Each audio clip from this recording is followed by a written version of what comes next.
এখন আলোচনা পেশ করছেন ঢাকার ঐতিহ্যবাহী মিরপুর 10 ফকিরবাড়ি জামে মসজিদের সম্মানিত খতিব, মদিনাতুল উলুম মডার্ন ইনস্টিটিউট বালক কামিল মাদ্রাসার সুযোগ্য আরবি প্রভাষক এবং ইসলামী ভাষ্যকার, বাংলাদেশ বেতার, channel I, Bangla vision, Mohona TV, GTV, channel 24, Asian TV, Bijoy TV ও বাংলাদেশ টেলিভিশন ঢাকা, কেন্দ্রীয় সহপ্রচার সম্পাদক বাংলাদেশ যুব হিজবুল্লাহ, পরিচালক চরদোয়ানি করিমাবাদ দিনিয়া কমপ্লেক্স, পাথরঘাটা, বরগুনা এবং আন্তর্জাতিক খ্যাতি সম্পন্ন মুফাসসিরে কোরআন, দেশ বিদেশের আলোড়ন সৃষ্টিকারী বক্তা আলহাজ মাওলানা মুফতি কুদরতুল্লাহ মাজহারি।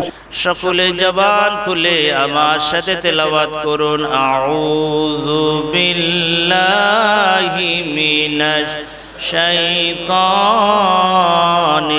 রাজীম, বিসমিল্লাহির রাহমানির রাহিম। ফি قلوبهم مرض فزادهم الله مرضا ولهم عذاب أليم بما كانوا يكذبون. صدق الله العظيم وصدق رسوله النبي الحبيب الكريم. وقال تعالى في شان حبيبه مخبرا وآمرا: إن الله وملائكته يصلون على النبي يا أيها الذين آمنوا صلوا عليه وسلموا تسليما. اللهم سيدنا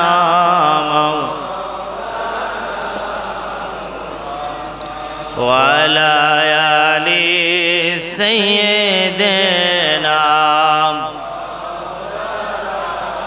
محمد. اللهم صل على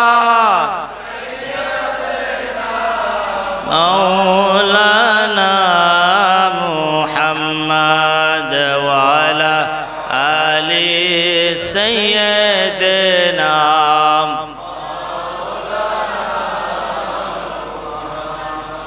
বারোই তারিখে নবী রবিউল আউয়াল সোমবারে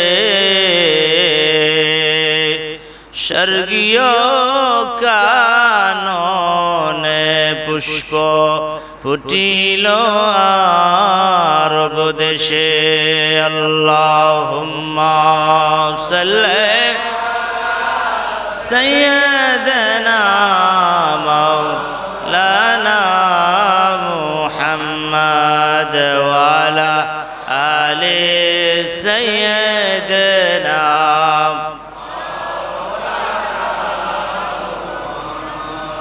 আরবের বুকে মক্কার পড়ে জিতায় আমিনার ঘর, খুদার করুণা কৌসর হয়ে জুরসে বারংবার। আল্লাহুম্মা সাল্লি মাওলানা মুহাম্মদ ওয়ালা আলে সাইয়্যিদিনা।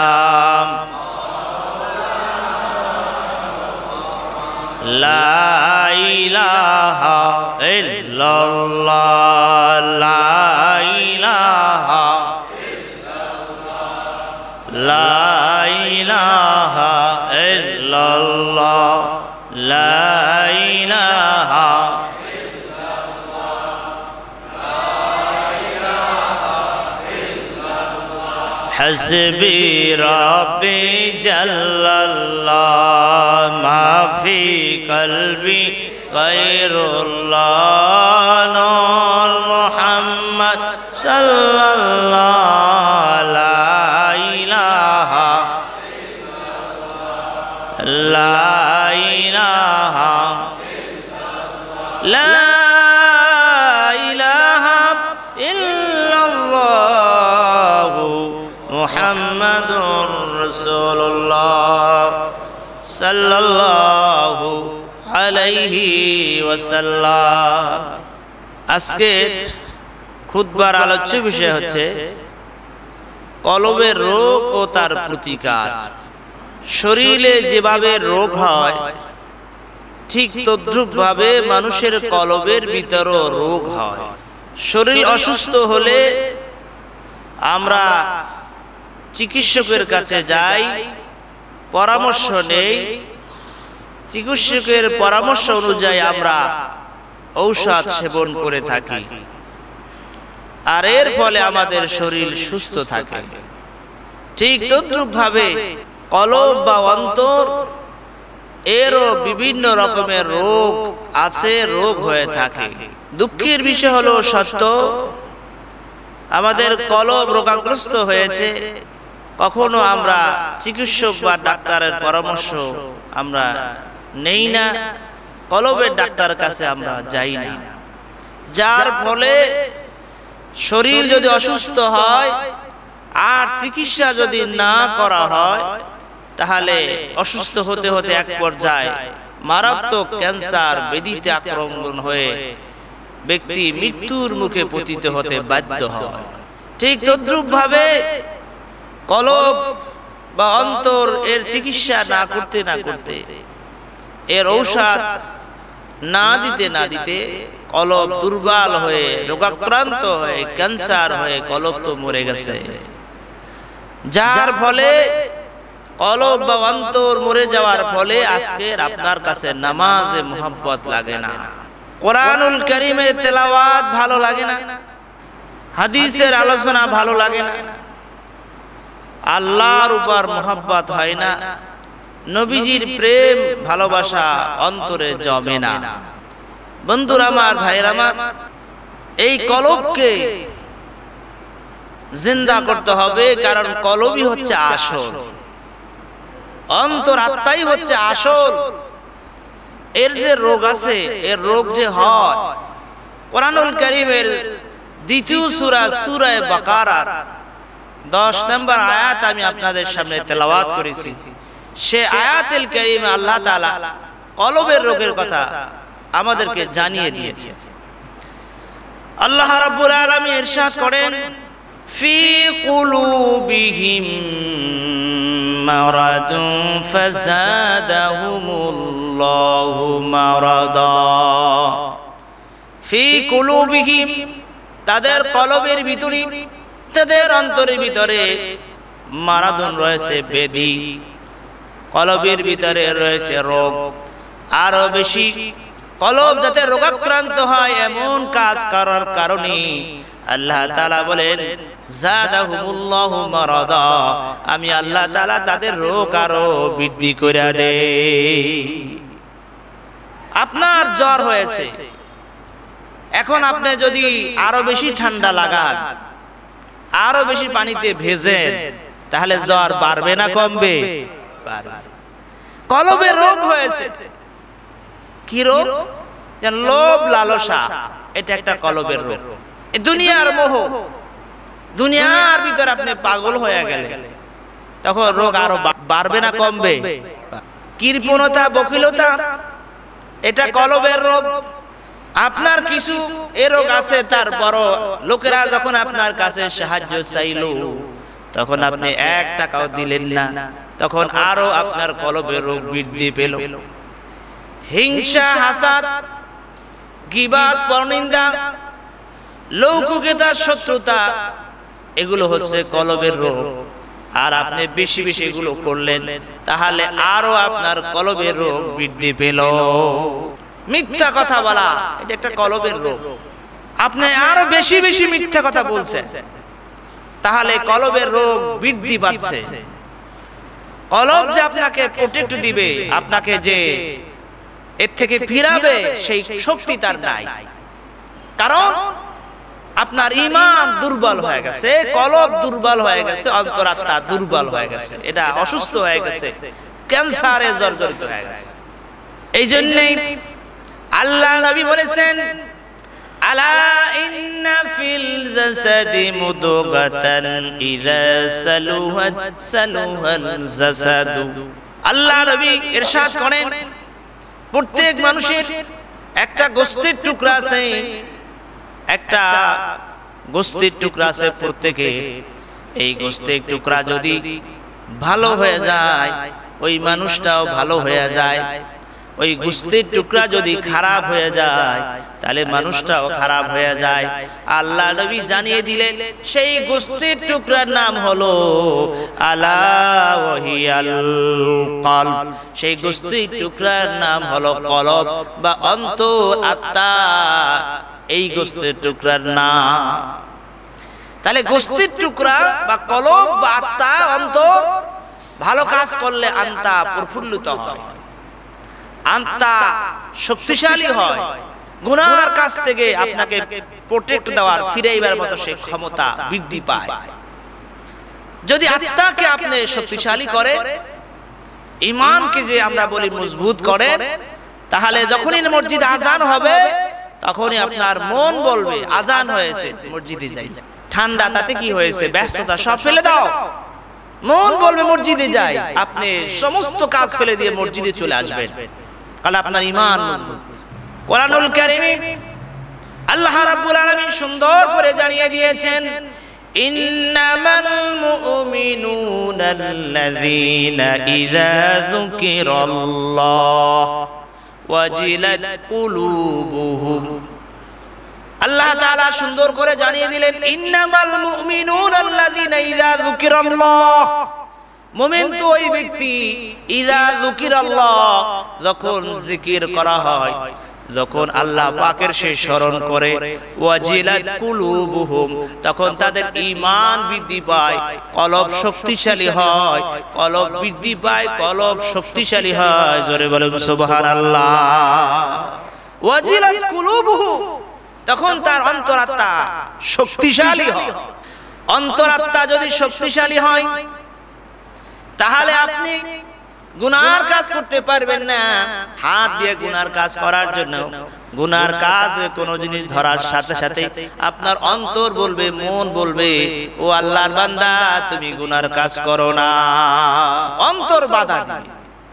এই জন্য অন্তরকে শক্তিশালী করার জন্য কলবের রোগ দূর করতে হবে। আর কলব যে দুর্বল হয়, কলবে যে যখন গুনাহ করা হয়, তখন কলবে একটা দাগ পড়ে যায়, একটা রোগ হয়। দুইটা গুনাহ করলে কলবের দুইটা রোগ হয়, তিনটা গুনাহ করলে কলবের তিনটা গুনাহ হয়ে যায়। যত গুনাহ আপনি আমি করতেছি, কলবের ভিতরে তত রোগ জমতেছে। আল্লাহ তাআলা সুন্দর করে জানিয়ে দিলেন, কাল্লা বাল রানা আলা কুলুবিহিম মা কানু ইয়াকসিবুন। কখনোই নয়, যখনই বান্দা গুনাহ করে, সঙ্গে সঙ্গে তার কলবে একটা স্পট পড়ে যায়। যত গুনাহ করছেন, কলবের ভিতরে তত রোগ বৃদ্ধি পাচ্ছে, কলব তত মরে যাচ্ছে, অসুস্থ হয়ে, ক্যান্সার হয়ে কলব মরে গেছে।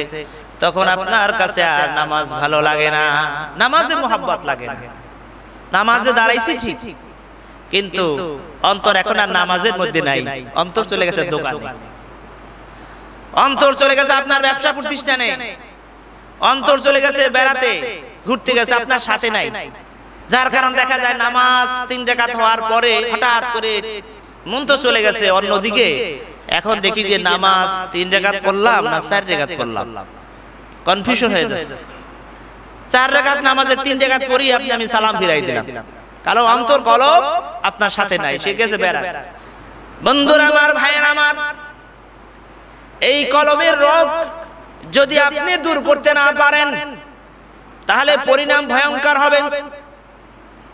আল্লাহ রাব্বুল আলামিন সুন্দর করে কোরআনুল কারীমে জানিয়ে দিয়েছেন, ওয়ালাকাদ যারানা লিজাহান্নামা কাসীরাম মিনাল জিন্নি ওয়াল ইনস লাহুম কুলুবুন লা ইয়াফকাহুনা বিহা।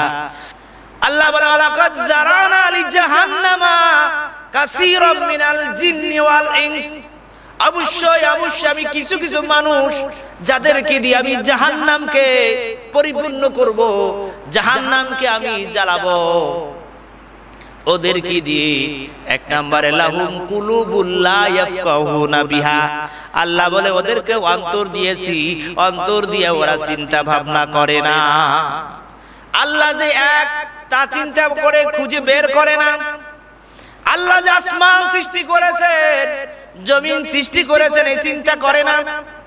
গাছপালা লৌহ কলম সৃষ্টি করেছে, আল্লাহ এত সুন্দর সৃষ্টি রাজি দেখে আল্লাহর কথা স্মরণ করে না, আল্লাহর কথা মনে পড়ে না, অন্তর দিয়ে তারা আল্লাহর কথা চিন্তা করে না। ওয়ালাহুম আযানুন লা ইয়াসমাউনা বিহা, আল্লাহ বলে ওদেরকে কান দিয়েছি, শ্রবণ শক্তি দিয়েছি, সেই শ্রবণ শক্তি দিয়ে ওরা শোনে না, আল্লাহর কথাগুলো শোনে না, কোরআনের আওয়াজ শোনে না, আল্লাহর আযান, নামাজের আহ্বান, আযানের ধ্বনি তাদের কর্ণ দিয়ে তাদের প্রবেশ করে না। আযান হয়ে গেছে খবর নেই, অথচ আল্লাহ নবী রাসূল পাক সাল্লাল্লাহু আলাইহি ওয়াসাল্লামের জীবনের ভিতরে এসেছে।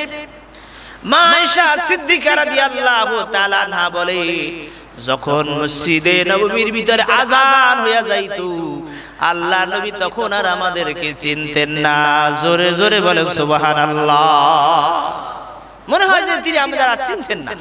আযান হয়ে গেছে, দুনিয়ার সব কাজ বন্ধ, মসজিদে হাজির হয়ে যাইতেন। দুনিয়াদারি সব থাকবে, আগেও ছিল, এখনো আছে, ভবিষ্যতেও থাকবে, কিন্তু আগে আপনি আমি ছিলাম না, বর্তমানে আপনি আমি আছি। 100 বছর পর আমরা আর কেউ দুনিয়ায় থাকবো না। দুনিয়াদারি সব থাকবে, গাড়ি বাড়ি ব্যবসা বাণিজ্য সব থাকবে, কিন্তু আপনি আমি থাকবো না। বন্ধুরা আমার, ভাইয়ের আমার, তাহলে কি নিয়ে আমরা আল্লাহর দরবারে হাজির হব? আপনার আমার সাথে যাবে আত্মা, বিচার হবে আত্মার, হিসাব দিতে হবে আত্মার।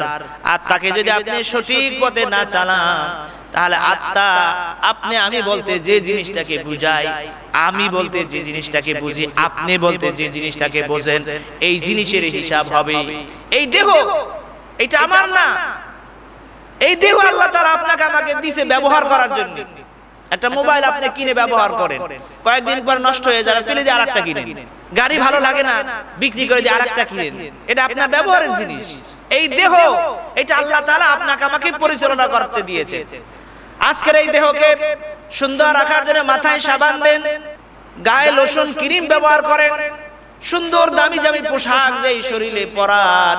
আপনি আমি যদি মৃত্যুবরণ করি 5-6 ঘন্টা পরে এই দেহ আর কেউ পোশাক পরাবে না, কেউ এটাকে আর আদর করবে না, পচে যাবে।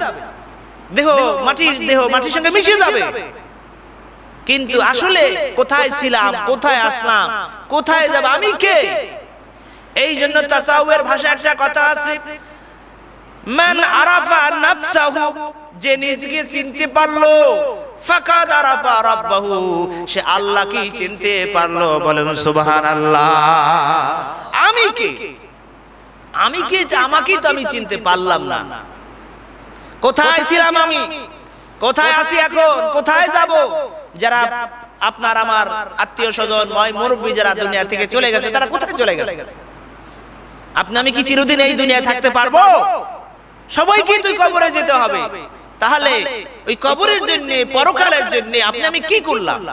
এই জন্য আল্লাহ তাআলা বলেন, ওয়ালাকাদ জারানা লিজাহান্নামা কাসীরাম মিনাল জিন্নি ওয়াল ইনস, আমি কিছু কিছু মানুষ এবং জিন দ্বারা জাহান্নামকে পরিপূর্ণ করব। যাদেরকে আমি অন্তর দিয়েছি, অন্তর দিয়া তারা চিন্তা ভাবনা করে না। যাদেরকে আমি শ্রবণ শক্তি দিয়েছি, সেই শ্রবণ শক্তি দিয়া শোনে না। যাদেরকে আমি দৃষ্টি শক্তি দিয়েছি, ওই দৃষ্টি শক্তি যারা যারা দেখে না। উলাইকা কাল আনআমি বাল হুম আদাল। যাদেরকে অন্তর দিয়েছি, অন্তর দিয়া চিন্তা ভাবনা করে না। চক্ষু দিয়েছি, চক্ষু দ্বারা তারা দেখে না। কান দিয়েছি, কান দিয়া যারা শোনে না। উলাইকা কাল আনআমি বাল হুম আদাল। আল্লাহ তাআলা বলে ওরা হলো জন্তু চতুষ্পদ। চতুষ্পদ জন্তু জানোয়ার তো ভালো, তার চাইতে ওরা খারাপ। চতুষ্পদ জন্তুর যেন যদি শুকরও হয়, কুকুরও হয়, মৃত্যুর পর ওর বিচার হবে না, আল্লাহর দরবারে ওর হিসাব দিতে হবে না। কিন্তু আপনার আমার বিচার আছে, আল্লাহ পাকের আদালতে আপনার আমার হিসাব হবে। গোটা জিন্দেগি কোথায় চালিয়েছেন, কোন পথে চালিয়েছে, এর বিচার হবে, হিসাব হবে। গোটা জিন্দেগি হিসাব আল্লাহর দরবারে দিতে হবে। সুম্মা লাতুসআলুন্না ইয়াউমা ইযিন আনিন নাঈম। আল্লাহ যত নিয়ামত দিয়েছে, আল্লাহর যত নিয়ামত আপনি আমি খেয়েছি, গোটা জিন্দেগির গোটা নিয়ামতের রাজির হিসাব আল্লাহর দরবারে দিতে হবে। বন্ধুরা আমার, ভাইয়েরা আমার, তাহলে আপনার আমার অন্তরাত্মাকে পরিশুদ্ধ করতে হবে। অন্তরাত্মাকে আল্লাহ যেভাবে বলেছেন সেভাবেই আপনাকে চালাতে হবে। আর সেভাবে যদি না চালান, কিয়ামতের ময়দানে আল্লাহ রাব্বুল আলামিন আপনার জবানকে, আমার জবানকে বন্ধ করে দিবে। আল্লাহ রাব্বুল আলামিন হাতকে বলবেন কথা বলো, পাকে বলবেন কথা বলো, মাথাকে বলবেন কথা বলো। সেদিন হাত আপনার আমার বিরুদ্ধে সাক্ষী দিবে, পাও আপনার বিরুদ্ধে সাক্ষী দিবে, আপনার আমার মাথা, আপনার আমার চিন্তা চেতনা আপনার আমার বিরুদ্ধে বিপক্ষে সাক্ষী দিবে। হাত বলবে আল্লাহ এই হাত দিয়ে আপনার বান্দা নাফরমানি করছে। এই পা দিয়ে সে হেঁটে হেঁটে গানের অন্যায় কাজে গেছে, পাপের কাজে গেছে, মসজিদে আসে নাই। সুতরাং পাও আপনার বিরুদ্ধে সাক্ষী দিবে, হাত আপনার বিপক্ষে বলবে ওই পরকালের ময়দানে।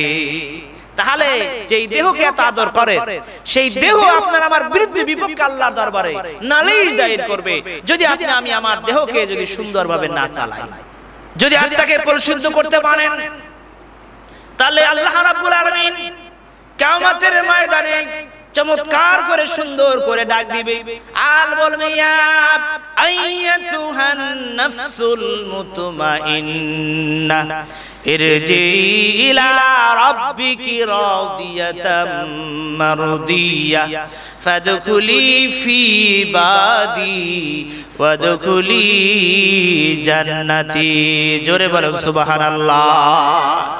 আল্লাহ তাআলা ডেকে বলেন ইয়া আইয়াতুন নাফসুল মুতমা, হে প্রশান্ত আত্মার অধিকারী, আত্মাকে কলুষিত হতে দাও নাই, আত্মাকে রোগাক্রান্ত হতে দাও নাই, আত্মাকে অসুস্থ হতে দাও নাই, আত্মাকে সব সময় চিকিৎসা করে করে আত্মাকে মজবুত করে রেখেছো। হে প্রশান্ত আত্মার অধিকারী, ইরজি, ফিরে আসো, আমার কাছে আসো। আল্লাহ তাআলা প্রশান্ত আত্মা নিয়ে যারা আল্লাহর দরবারে হাজির হতে পারবে, আল্লাহ রাব্বুল আলামিন তাদেরকে ডেকে বলে ইরজি ইলা রাউদিয়াতাম মারদিয়া, আমার খুশি, আমার সন্তুষ্টি চিত্তে আমার দিকে ফিরে আসো। বলেন সুবহানাল্লাহ। অর্থাৎ তোমাদের উপর আমি খুশি, তোমরা আমার উপরে খুশি। যেমনি ভাবে সাহাবা কেরামের সম্পর্কে আল্লাহ তাআলা কোরআনে জানিয়ে দিলেন রাদিয়াল্লাহু আনহুম ওয়া রাদুয়ান, আমি সাহাবীদের উপরে খুশি আল্লাহ বলেন, আর সাহাবায়ে কেরাম আমি আল্লাহর উপরে খুশি। যারা প্রশান্ত আত্মাকে নিয়ে আল্লাহর দরবার হাজির হতে পারবে, আল্লাহ রাব্বুল আলামিন তাদেরকে বলবে সন্তুষ্টি চিত্তে আমার দিকে ফিরে আসো, এ বান্দা আমার দিকে ফিরে আসো। ফাদখুলি ফি ইবাদি, তাড়াতাড়ি করে তুমি প্রবেশ করো। ওয়াদখুলি জান্নাতি, আমার জান্নাতে তাড়াতাড়ি গিয়ে আরাম ফরমাও। জোরে বলুন সুবহানাল্লাহ। বন্ধুরা আমার, ভাইয়েরা আমার, তাহলে আত্মাকে আপনাকে আমাকে ঠিক করতে হবে, কলবকে ঠিক করতে হবে।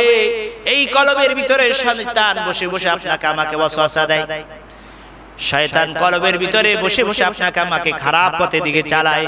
কারণ আল্লাহ নবী বলেছেন আশ-শায়তানু জাসিমুন আলা কলবি ইবনে আদম, কলবের ভিতরে বনি আদমের কলবের ভিতরে শয়তান বসে বসে ওয়াসওয়াসা দেয়।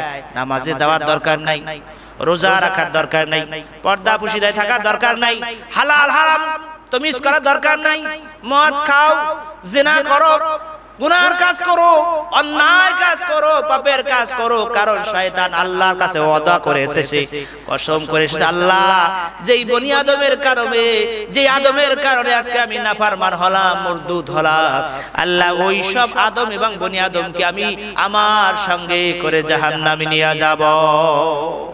শয়তান মানুষদের ওয়াসওয়াসা দেয়, প্রতারণা দেয়, ধোঁকা দেয়, কলবের ভিতরে বসে বসে খারাপ পথে পরিচালনা করার চেষ্টা করে। এই শয়তানকে যদি কলব থেকে দূর করতে চান, কলব থেকে যদি শয়তানকে তাড়াইতে চান, নামাজে শয়তান দূর হয় না, রোজা রাখলে শয়তান দূর হয় না, হজ করতে গেলে শয়তান দূর হয় না।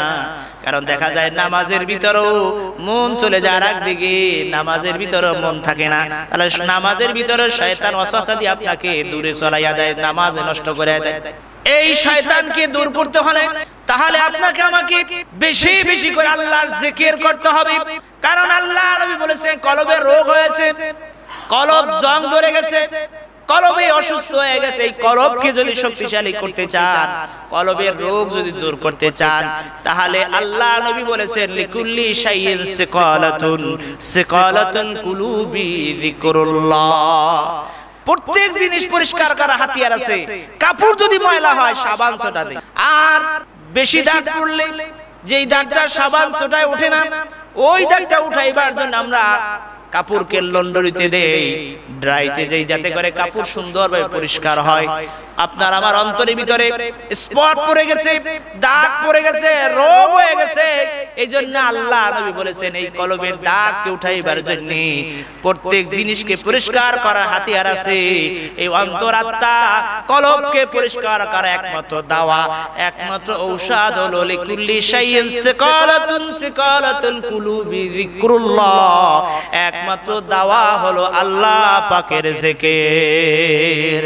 লা ইলাহা ইল্লাল্লাহ, জোরে লা ইলাহা ইল্লাল্লাহ, লা ইলাহা ইল্লাল্লাহ, লা ইলাহা ইল্লাল্লাহ, জোরে লা ইলাহা ইল্লাল্লাহ, লা ইলাহা হাসবি রব্বি জাল্লাল্লাহ মাফি কলবি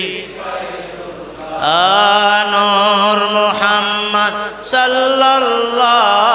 লা ইলাহা ইল্লাল্লাহ, লা ইলাহা ইল্লাল্লাহ, লা ইলাহা ইল্লাল্লাহ মুহাম্মাদুর রাসূলুল্লাহ সাল্লাল্লাহু আলাইহি ওয়াসাল্লাম। তাহলে কলবকে ঠিক করতে হলে, কলবের রোগ দূর করতে হলে একমাত্র দাওয়া হলো আল্লাহ পাকের জিকির। কলবের ঔষধ কি জোরে বলে? আল্লাহ পাকের। এই জন্য আল্লাহ তাআলা ঈমানদারকে বেশি বেশি জিকির করতে বলেছেন। ইয়া আইয়ুহাল্লাযীনা আমানু যকুরুল্লাহা যিকরান কাসীরা ওয়াসাব্বিহুহু বুকরাতাও ওয়া আসীলা।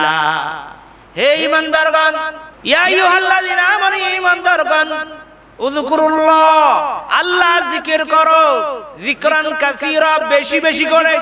এখন এক শ্রেণী ভাইরা আমাদের সমাজে আছে, তারা বলে নামাজ জিকির, রোজা জিকির, হজ জিকির, যাকাত জিকির, তা ঠিক আছে, কিন্তু আল্লাহ তাআলা বললেন উযকুরুল্লাহ যিকরান কাসীরা, বেশি বেশি জিকির করো। কোরআনে আল্লাহ তাআলা এই কথা বলে নাই কোন জায়গায় বেশি বেশি নামাজ পড়ো, এভাবে বলা হয় না। আল্লাহ বলেন নামাজ আদায় করো, নামাজ কায়েম করো, নামাজ গুনাহ থেকে বাঁচায়, কিন্তু বেশি বেশি নামাজ পড়ো এরকম বলা হয় না। সবসময় নামাজ পড়া সম্ভব নয়, কিন্তু সব সময় আল্লাহ স্মরণ করা সম্ভব।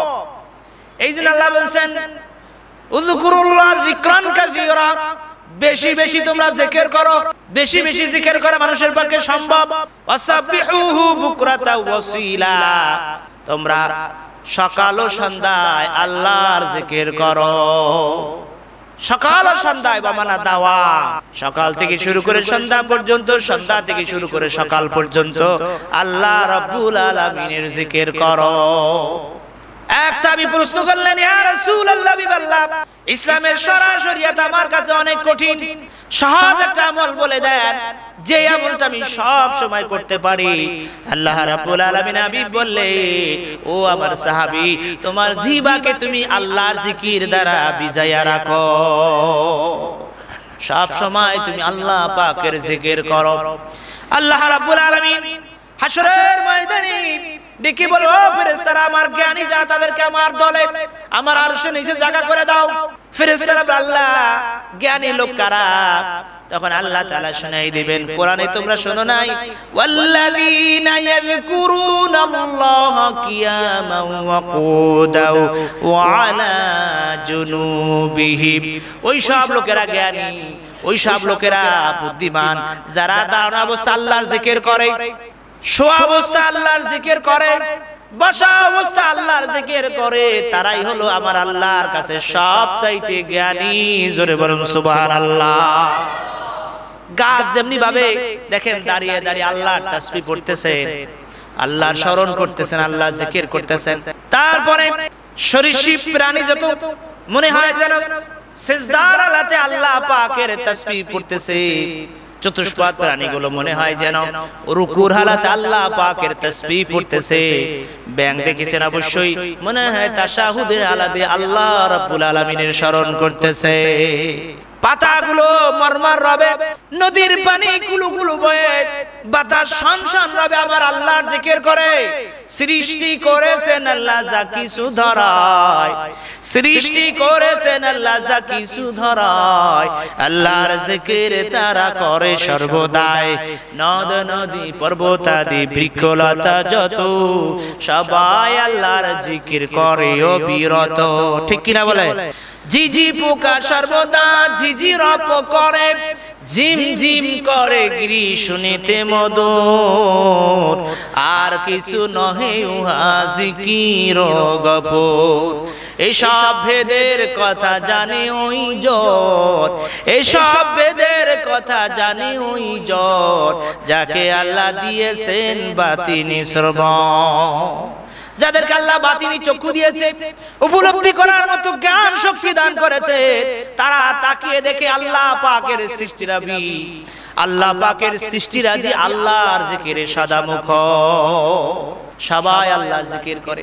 এই জন্য সব সময় যারা জান্নাতি হবে তারা কোনো বিষয় কি নিয়ে তারা আফসোস করবে না, তারা একটা আফসোস করবে, আয় আল্লাহ, দুনিয়ায় যখন সময় পেয়েছিলাম বাজে সময় কেন নষ্ট করলাম? কারণ আপনার আমার গোটা জিন্দেগির হিসাব হচ্ছে, গোটা জিন্দেগি আপনার আমার রেকর্ড হচ্ছে।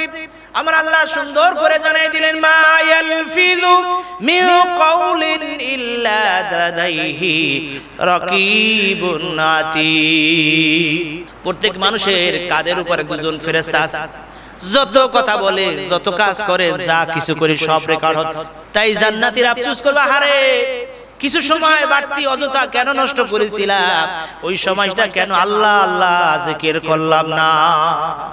বন্ধুরা আমার, ভাইয়েরা আমার, এই জন্য আপনাকে আমাকে জিকির করতে হবে বেশি বেশি। যখন আপনি আমি সময় পাই, অফিসে, আদালতে, ব্যবসা প্রতিষ্ঠানে, চাকরি, যে অবস্থায় থাকি না কেন, সে অবস্থায় আপনি আমি ইচ্ছা করলে দাওয়াম ভাবে আল্লাহর জিকির করা সম্ভব। আপনি অফিসে বসে আছে, কলম দিয়ে লিখতেছেন, জবানে জিকির করেন, লা ইলাহা ইল্লাল্লাহ, লা ইলাহা ইল্লাল্লাহ, লা ইলাহা ইল্লাল্লাহ। এতে আপনার কাজও নষ্ট হবে না, অফিসের চাকরি ও ডিউটি করা কোনো নষ্ট হবে। এখন লা ইলাহা ইল্লাল্লাহ এইটা যে জিকির, এটা আমরা কোথায় পাইলাম? আবু দাউদ শরীফের ভিতর আছে। এক সাহাবী প্রশ্ন করেছেন, আফজালুজ জিকর, ইয়া রাসূলুল্লাহ, উত্তম জিকির কি? আফজালুজ জিকরি, উত্তম জিকির কি?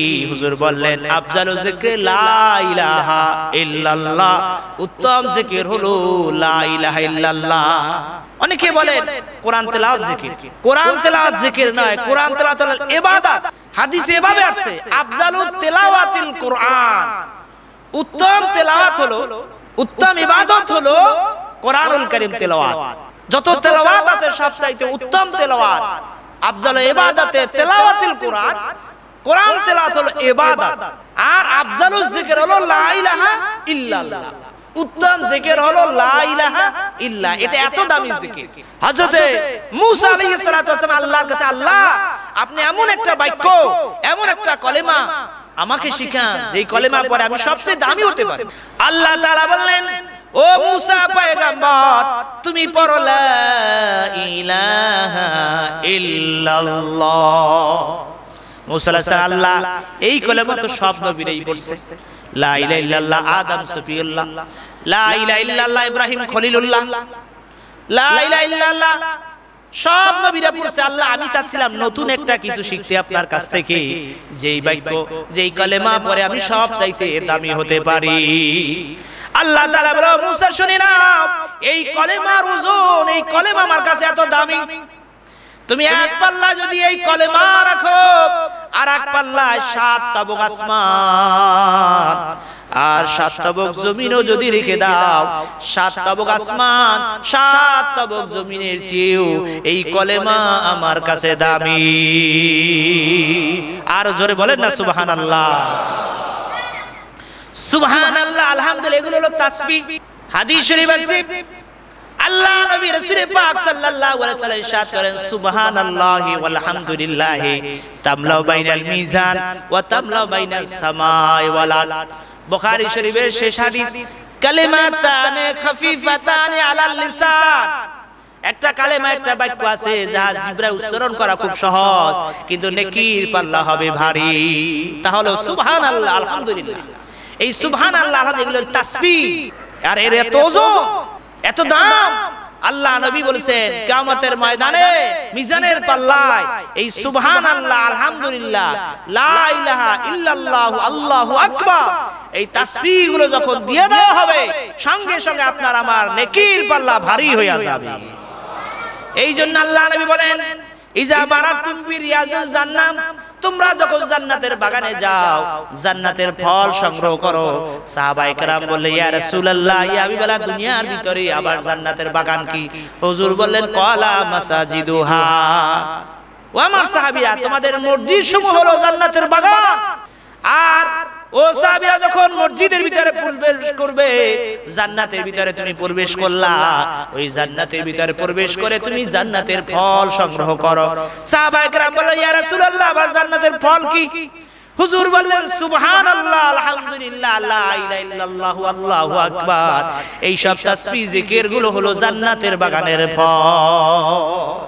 হাজিরিন, তাহলে কলবকে যদি আমি ঠিক করতে চাই, কলবের রোগ যদি দূর করতে চাই, তাহলে আপনাকে আমাকে বেশি বেশি আল্লাহর জিকির করতে হবে। আল্লাহর জিকিরের মাধ্যমে কলব পরিষ্কার হয়, অন্তরাত্মা পরিশুদ্ধ হয়, কলবের রোগ দূর হয়, কলব থেকে শয়তানের ওয়াসওয়াসা ছেড়ে শয়তান পালিয়ে যায়। তখন ওই ব্যক্তির কলব, ওই ব্যক্তির অন্তরটার সাধারণ কলব থাকে না, সাধারণ অন্তর থাকে না।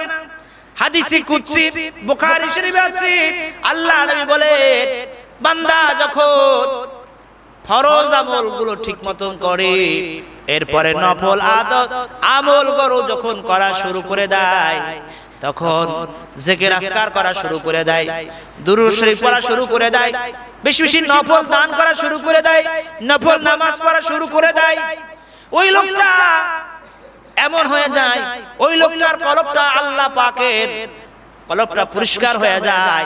ওই কলবটা তখন সাধারণ কলব থাকে না, ওই ব্যক্তির কলবটা আল্লাহ পাকের আরশে আজিমে পরিণত হয়ে যায়।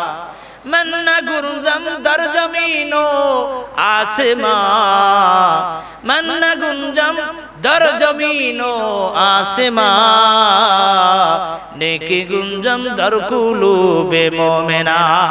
আল্লাহ বলে, বান্দার আমি আসমানের সময় হই না, আমি জমিনের সময় হই না, ওই প্রশান্ত অধিকারী আত্মার অধিকারী ওই বান্দার কলবের ভিতরে আমি আল্লাহ রাব্বুল আলামিন সময় হয়ে যাই। বলেন সুবহানাল্লাহ।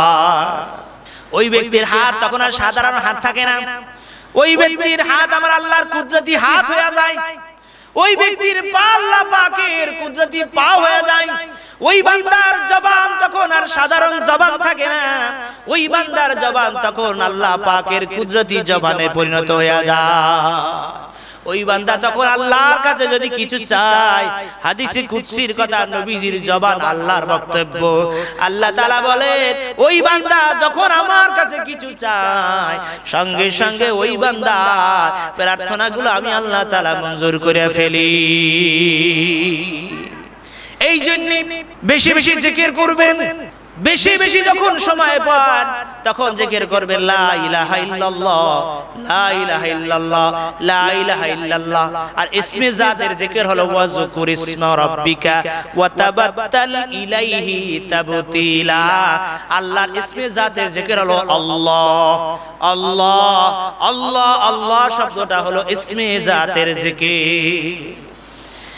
বন্ধুরা আমার, ভাইয়েরা আমার, এভাবে জিকির করে করে জবানে যদি জিকির জারি করতে পারেন, আর আপনার মৃত্যুর সময় আল্লাহ নবী বলেন আখির কালেমা, শেষ বাক্য যদি আপনার হয় লা ইলাহা ইল্লাল্লাহু মুহাম্মাদুর রাসূলুল্লাহ, দাখালাল জান্নাহ, আপনি সরাসরি জান্নাতে চলে যাবেন। জোরে বলুন সুবহানাল্লাহ।